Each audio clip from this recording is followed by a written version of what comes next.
Clone commanders came in a variety of personalities and served usually only one Jedi General in the Clone Wars. The commanders led their specific battalions of clones on different campaigns all throughout the galaxy, whether they fought in the safer core worlds or the more desolate and isolated Outer Rim planets. In this video, we will be answering, out of all these clone leaders, which one was the one to exhibit the harshest and most foreboding characteristics of all, not willing to surrender whatever the cost, and willing to fight to the last man to complete a mission. CC-1138, or later known as Bakara, was the commander of the Galactic Marines, who next to the 327th Star Corps had one of the hardest jobs in the Republic.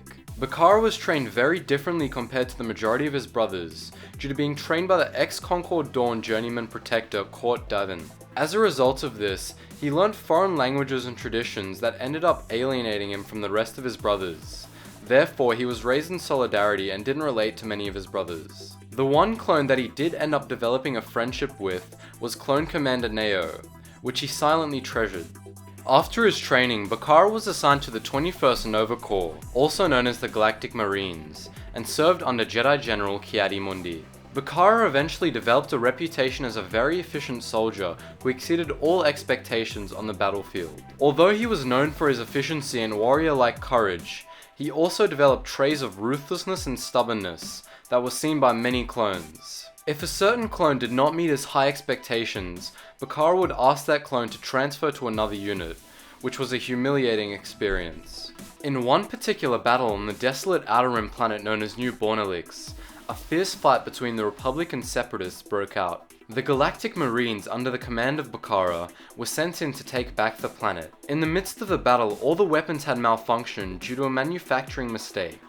Bakara, not willing to surrender whatever the cost may be, ordered his men to fight hand-to-hand combat with the droids. Although Bakara was known to be ruthless, this was taking it to the extreme, and he could have swallowed his pride and retreated. He didn't.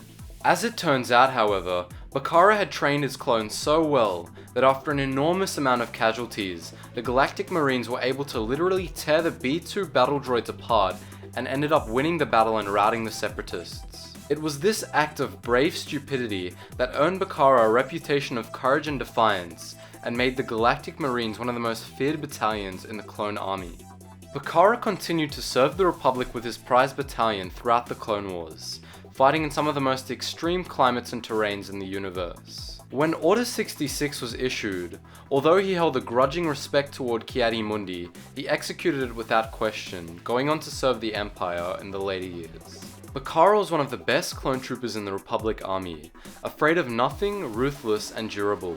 However, he was also one of the most prideful and harsh clone troopers in the army, refusing to surrender when casualties were already high, and sometimes ordering his men into acts of suicide if a battle was looking desperate. He garnered the Republic many planets and many successful battles throughout the war, but at a very high casualty rate due to his tactics. Nonetheless guys, I hope you enjoyed this video, and feel free to write your thoughts on Bakara and the Galactic Marines in the comments below. I will be likely making this into a series and analysing the different clone commanders and captains of Star Wars, so if you enjoyed this and want more, please hit that like button so I know. Thanks for watching, and I'll see you in the next video.